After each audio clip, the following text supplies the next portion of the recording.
Hello students, आपण बघत आहे वेव्ह ऑप्टिक्स आणि वेव्ह ऑप्टिक्समध्ये आपण स्टार्ट केलेला आहे यंग्स एक्सपेरिमेंट.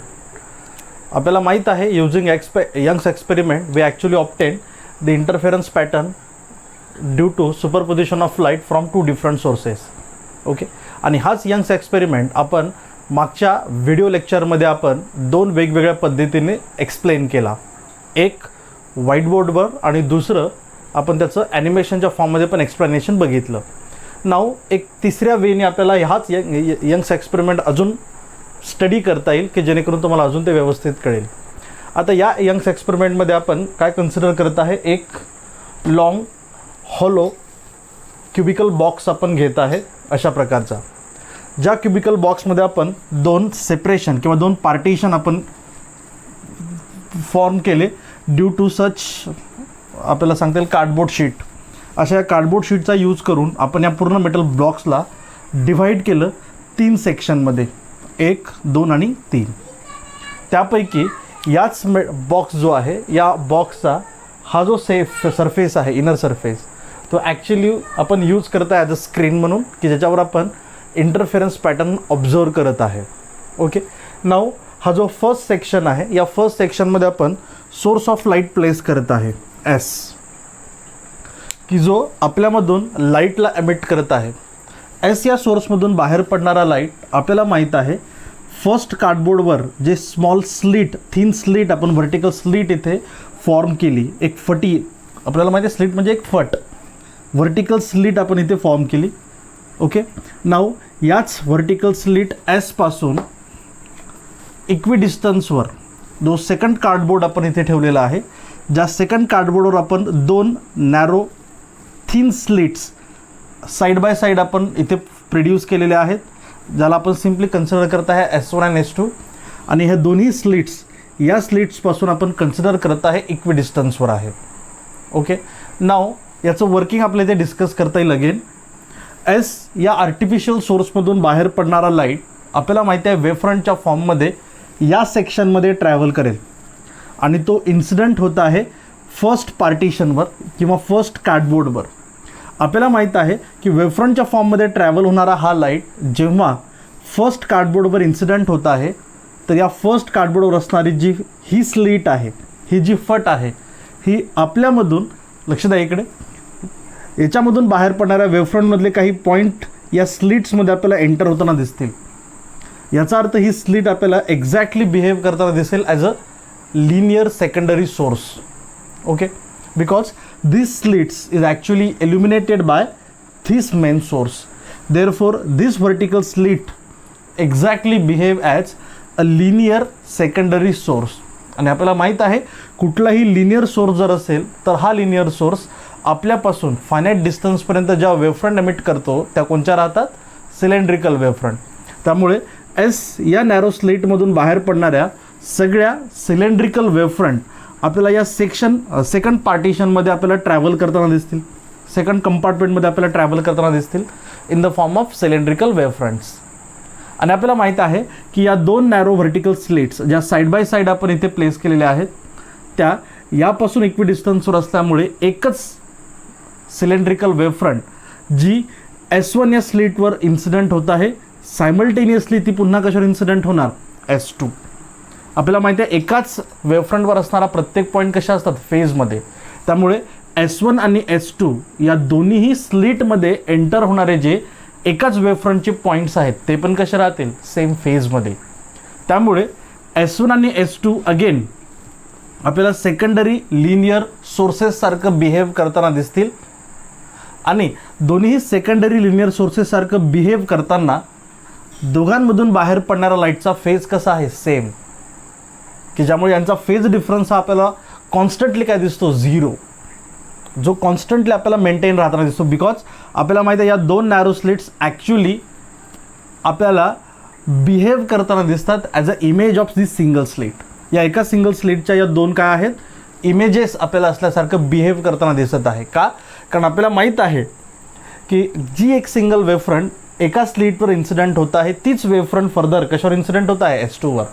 त्यामुळे दोन्ही स्लिटमधून बाहेर पडणाऱ्या लाईटचा फेजेस कशा आहेत, सेम, आणि त्यांचा फेज डिफरन्स ऑलवेज काय आहे, 0.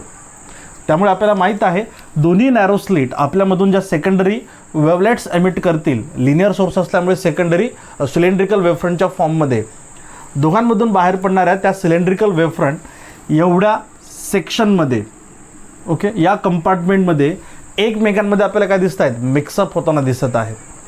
एकमेकांमध्ये त्या काय होत आहेत, इंटरफिअर होत आहेत. त्यामुळे या कंपार्टमेंटमध्ये काही पॉईंट असे आहेत की ज्या पॉईंटवर S1 या स्लिटमधून बाहेर पडणाऱ्या लाईटचा क्रेस्ट S2 या स्लिटमधून बाहेर पडणाऱ्या लाईटच्या क्रेस्टसोबत मिळतो. त्यामुळे तो काय होतो, ब्राईट पॉईंट.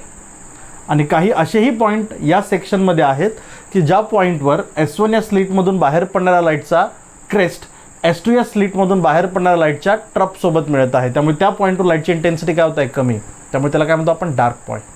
त्यामुळे आपल्याला माहीत आहे या दोन्ही स्लिटमधून एमिट होणाऱ्या लाईटच्या इंटरफेरन्समुळे या स्क्रीनवर या दोघांचा आपल्याला काय फॉर्म होताना दिसतो, इंटरफेरन्स पॅटर्न, की ज्या इंटरफेरन्स पॅटर्नमध्ये आपल्याला ऑल्टरनेटली डार्क आणि ब्राईट बँड्स आपल्याला फॉर्म होताना दिसत आहेत.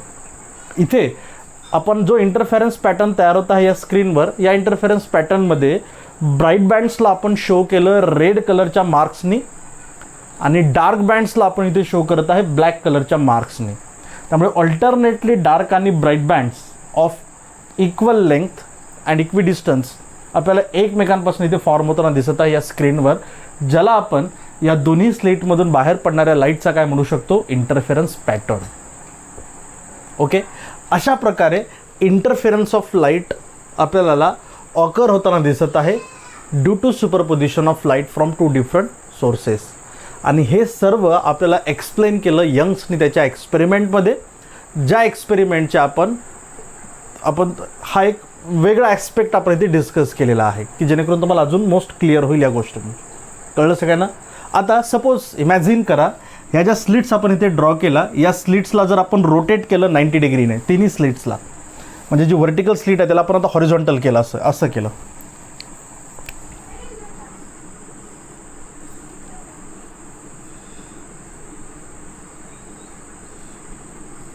ओके, तर यांच्यामधून बाहेर पडणारा जो लाईट आहे तो लाईट या सेक्शनमध्ये जेव्हा इंटरफिअर होईल तेव्हा त्याचा इंटरफेरन्स पॅटर्न तो एक्झॅक्टली कसा प्रोड्यूस करेल, व्हर्टिकल प्लेनमध्ये. इथे आपण हॉरिझॉन्टल प्लेनमध्ये बघितला, आता तो इंटरफेरन्स पॅटर्न कसा तयार होणार, असा.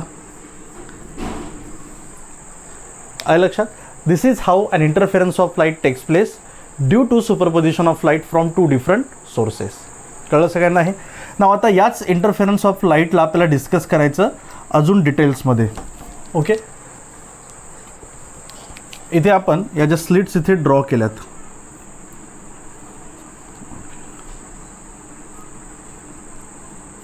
आणि यांच्यामधून बाहेर पडणाऱ्या लाईटचा इथे काय कन्सिडर केला आपण, interference pattern.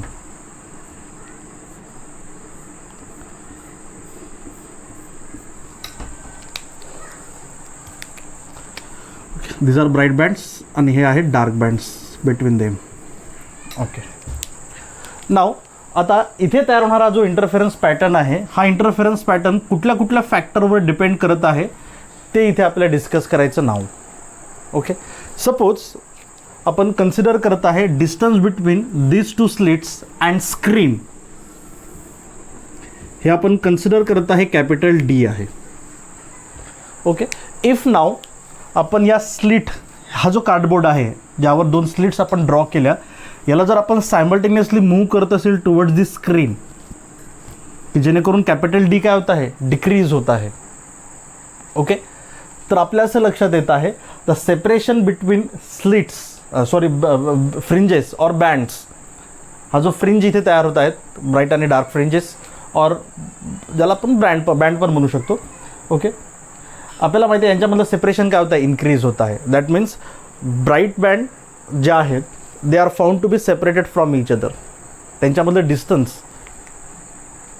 Capital D, distance आपल्याला काय दिसतं, त्यांच्यामधलं कमी कमी होताना दिसत आहे. That means with decrease in capital D the separation between bands is also decreases.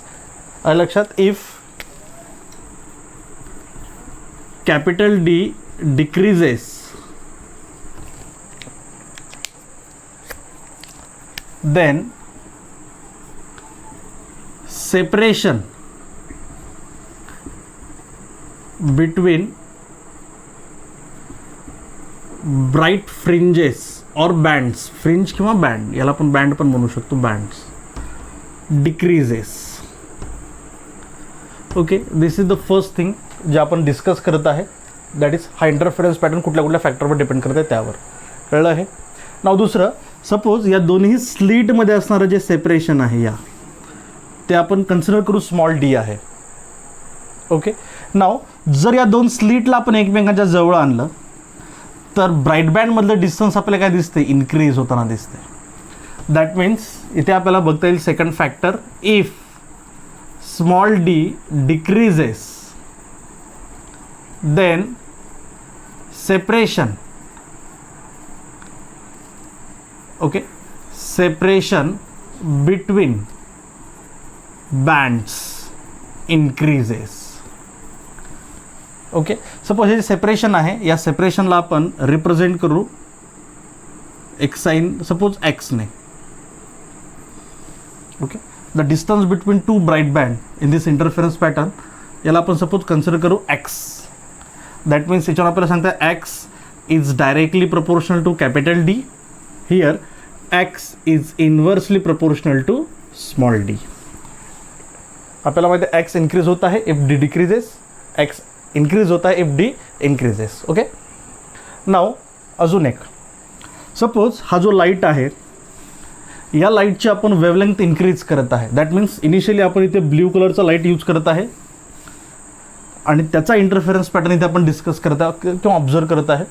नाव या ब्ल्यू लाईटला आपण आता रिप्लेस केलं रेड कलरच्या लाईटने आणि पुन्हा त्याचा इंटरफेरन्स पॅटर्न आपण ऑब्झर्व करत आहे. तर आपल्या असं लक्षात येत आहे की for a blue colour of light the separation between bands और एक्स और bandwidth decreases and for red colour the separation between band is found to be increases. That means आपल्याला माहीत आहे ब्ल्यू कलरच्या लाईटची वेवलेंथ कमी असते आणि रेड कलरच्या लाईटची वेवलेंथ कशी आहे, जास्त. त्यामुळे लॅम्बडाचा याच्यावर असणारा इफेक्ट आपल्याला डिस्कस करता येणार, that X is directly proportional to wavelength. याचा अर्थ आपल्याला सांगताना की इथे तयार होणारा जो इंटरफेरन्स पॅटर्न आहे हा कुठल्या कुठल्या फॅक्टरवर डिपेंड करत आहे, कॅपिटल डीवर, that is distance between slits and screen यांच्यावर. दुसरा तो डिपेंड करत आहे स्मॉल डीवर, that means what, distance between two slits की ज्या इंटरफिअर होत त्यांच्यामधून बाहेर पडणारा लाईट इंटरफिअर होत आहे, स्मॉल डी. आणि तिसरा फॅक्टर आहे wavelength of light. If wavelength of light increases then separation between the bands also increases. आलं लक्षात. या तीन फॅक्टरवर प्रोड्यूस होणारा इंटरफेरन्स पॅटर्न आपल्याला डिपेंड करताना दिसत आहे. ओके, हे आपण बघितलं dependence of this interference pattern on such factors. Now आता हाच इंटरफेरन्स पॅटर्न कसा या तीन फॅक्टरवर डिपेंड करत आहे त्याचं आपल्याला मॅथमॅटिकल डेरिवेशन इथे डिस्कस करता येईल. ओके, नाव मॅथमॅटिकली आपल्याला इथे डिराईव्ह करायचं how an interference of light takes place due to superposition of light from two different sources. दोन वेगवेगळ्या सोर्सेसमधून बाहेर पडणारा लाईट जेव्हा इंटरफिअर होतो तेव्हा त्याचा इंटरफेरन्स पॅटर्न स्क्रीनवर कशा प्रकारे तयार करतो आणि तो इंटरफेरन्स पॅटर्न कुठल्या कुठल्या फॅक्टरवर डिपेंड करत आहे जे आपण आता थेरॉटिकली डिस्कस केलं त्यालाच आपण आता मॅथमॅटिकली डिराईव्ह करू. ओके.